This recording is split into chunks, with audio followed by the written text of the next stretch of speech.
కమలా అసలు బుద్ధుందా నీకు? దిగవే, దేవుడి మీదకి ఎక్కి నించున్నావు. దేవుడే లేడని బుద్ధుడు చెప్పాడు కదా నాన్న, ఆయన పట్టుకుని దేవుడు అంటావేంటి?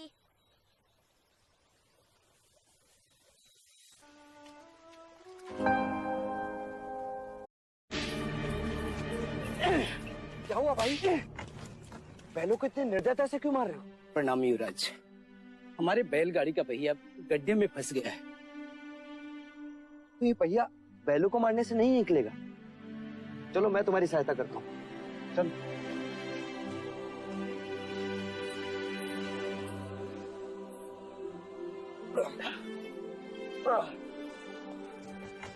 रुक जाइए युवराज, ये आप क्या कर रहे हैं? सहायता। सहायता या पाप?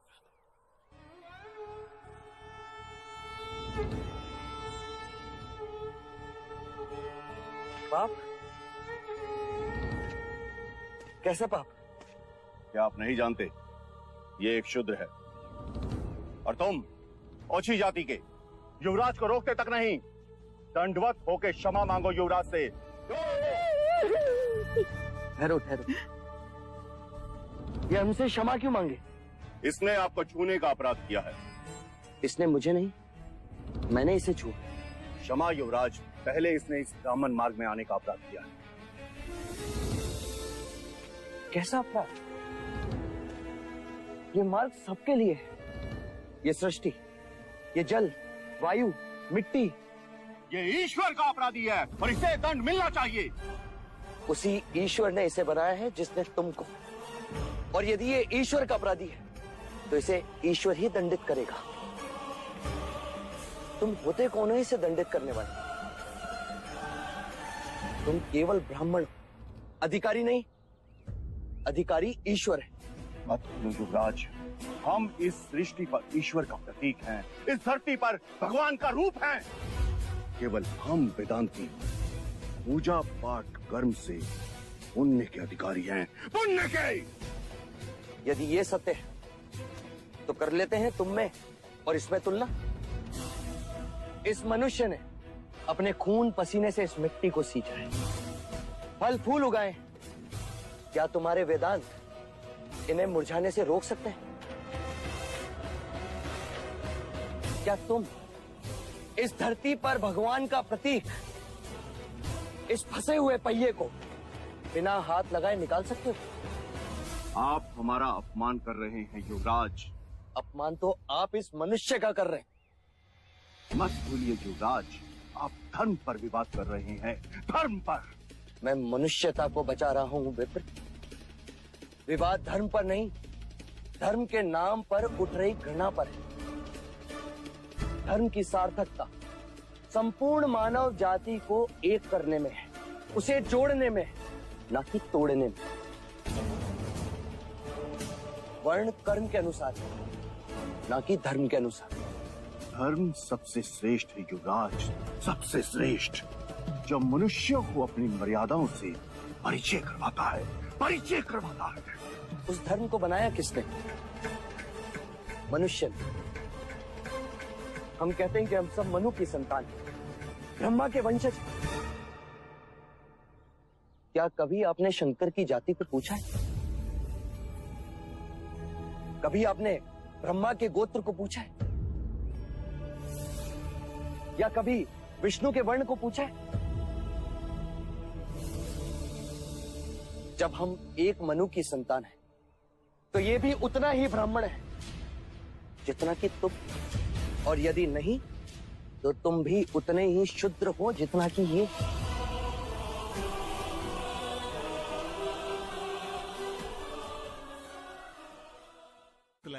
கபிலவஸ்துங்கிற ஊர்ல இயேசுநாதர் பிறக்கிறதுக்கு முன்னாடியே 567ஆம் ஆண்டு இவர் பிறந்துட்டாரு. சுத்தோதனருங்கிற மன்னருக்கும் மாயாதேவிங்கிற மகாராணிக்கும் மகனாக பிறந்தவர் இவரு.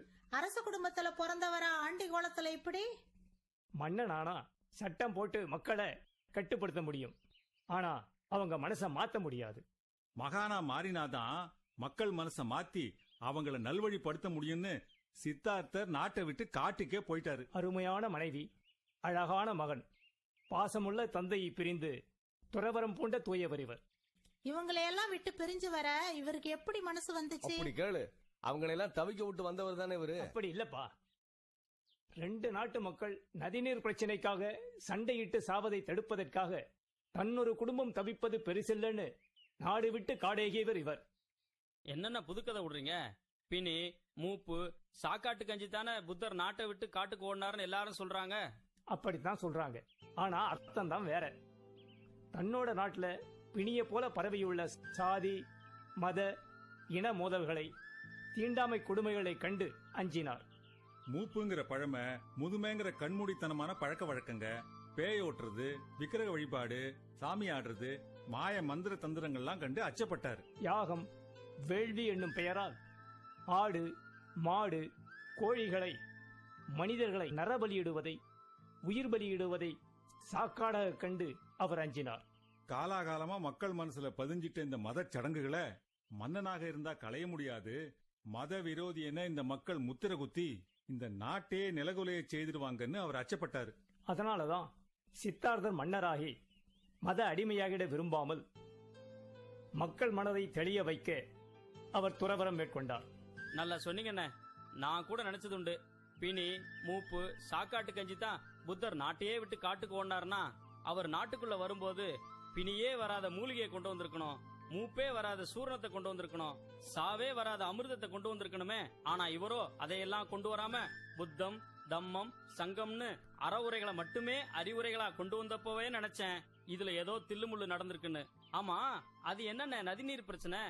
இப்ப நம்ம மாநிலத்துக்கும் அண்டை மாநிலத்துக்கும் நதிநீரை பங்கிட்டுக் கொள்றதுல தகராறு இருக்குல்ல, அதே மாதிரி அந்த காலத்துல ரோகிணி நதி நீரை பங்கிட்டுக் கொள்றதுல பிரச்சனை இருந்துச்சு. சாக்கியர் சங்கத்தில் இது பற்றி விவாதிக்கப்பட்டது. கோலியர்கள் மேல் போர் தொடுத்து உரிமையை நிலைநாட்ட வேண்டும் என்று சேனாதிபதி முன்மொழிந்தார். போர் கூடாது, பேசியே சமரசம் காணணும்னு அரசகுமாரரான சித்தார்த்தர் மறுப்பு தெரிவிச்சாரு. ஆனா போர் செய்தே தீர வேண்டும் என்று பெரும்பான்மையோர் குரல் கொடுத்தனர். போரால 2 நாட்டு மக்களும் ரத்தம் சிந்த நேரிடும், உயிர் பலிகள் ஏற்படும், அதனால தான் பங்கேற்க முடியாதுன்னு சித்தார்த்தர் சொல்லிட்டாரு.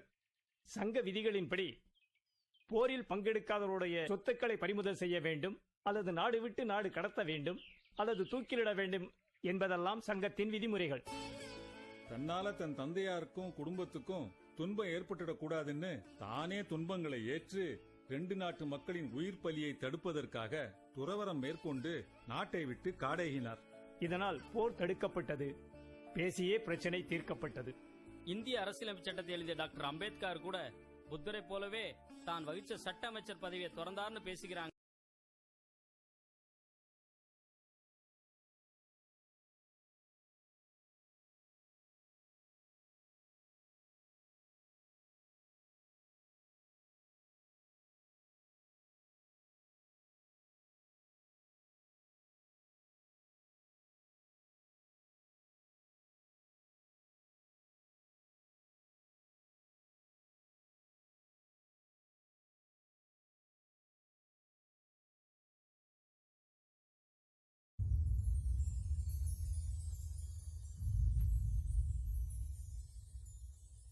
भांड जमिए, भांड निमिए, भांड मंगन व्याहो, भंडो होए दोस्ती, भंडो चले राह, भंड मुआ भंड भालिए, भंड हुआ पांधान, सो क्यों मंदा आकिए, चित जमे राजा, भंडो ही भंड उपजे, भंडे पांच ना कोय, नानक भंडे बाहरा, एको सच्चा सोए, एको सच्चा सोए.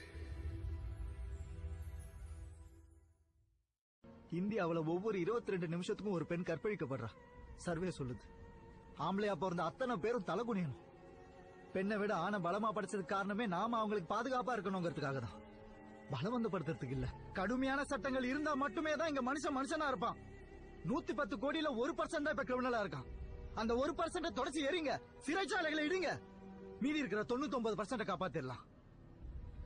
இப்படியே உட்காந்து கருத்து பேசிட்டே இருந்தான்னு வைங்க, ஒரு நாள் மொத்த In numbers, this women army is very small, only 22. This army, well trained and led by Mahaberi Devi of Mundar village near Muzaffarpur, not only fought against the mighty British Empire but also the inhuman social evils like scavenging. When the Indian Sipais revolted against their senior British army officers in 1857, that anger was not limited only to the cantonments but spread like wildfire among the citizens. Mahaberi Devi gathered 22 local women, educated and motivated them to campaign and fight against the then prevalent social evils like scavenging and untouchability. The small women contingent were also trained to use swords. On May 8, 1857, they attacked the British soldiers with swords, sticks and stones and killed and injured many of them. The women army under Mahaberi Devi fought till their last breath to free their country from slavery and dictatorship of British rulers.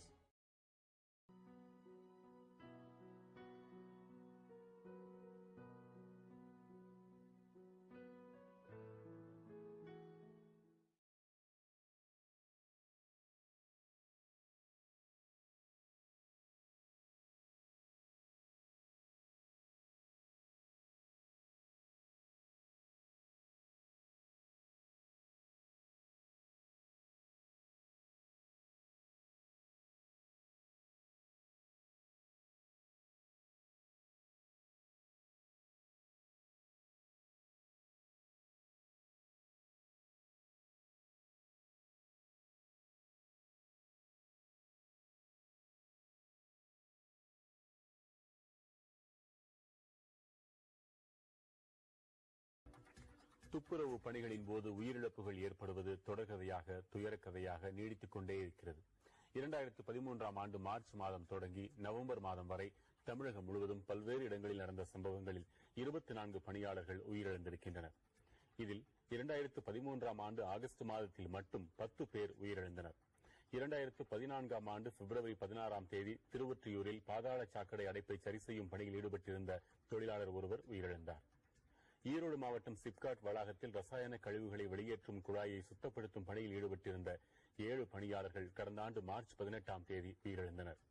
கடந்த ஆண்டு October மாதம் மதுரை மாவட்டம் HMS காலனியில் கழிவுநீர் தொட்டியில் இறங்கி அடைப்பை நீக்கும் பணியில் ஈடுபட்ட போது விஷவாயு தாக்கி 2 உயிரிழந்தனர்.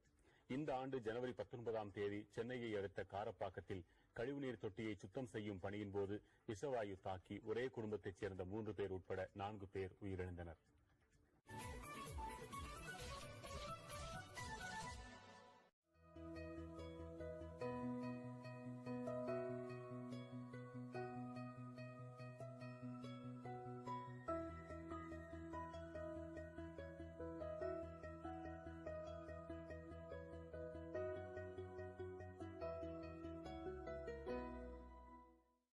फिल्में बन रही है, कहते हैं 1857 की क्रांति का सूत्रधार वही है, वही हीरो है, मगर सच्चाई है वो इस देश का गद्दार था।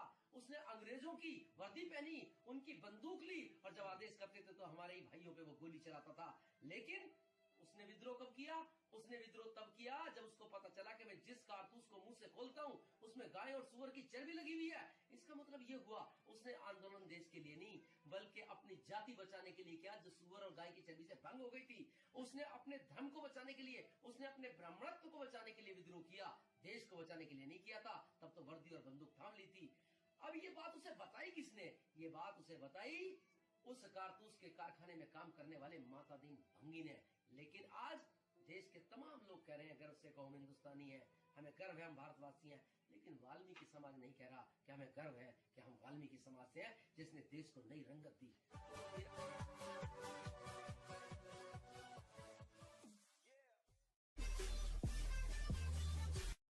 Did you know the story of the first freedom fighter of India? तो समाज में घृणा ही तो है। और Besides the children, it is the women who suffer the most due to caste discrimination. Dalit women, including Valmikis, have frequently been sexually exploited by upper caste men who more often than not get away with it. Just recently, 2 such high-profile cases at Hathras in Uttar Pradesh and in New Delhi's Gurmandi made national headlines. The Hathras rape, how much ever it was a question of oppression of gender, it was equally a question of oppression of Dalit caste. Valmiki say that even though the constitution has guaranteed them equality and the administration is duty bound to help them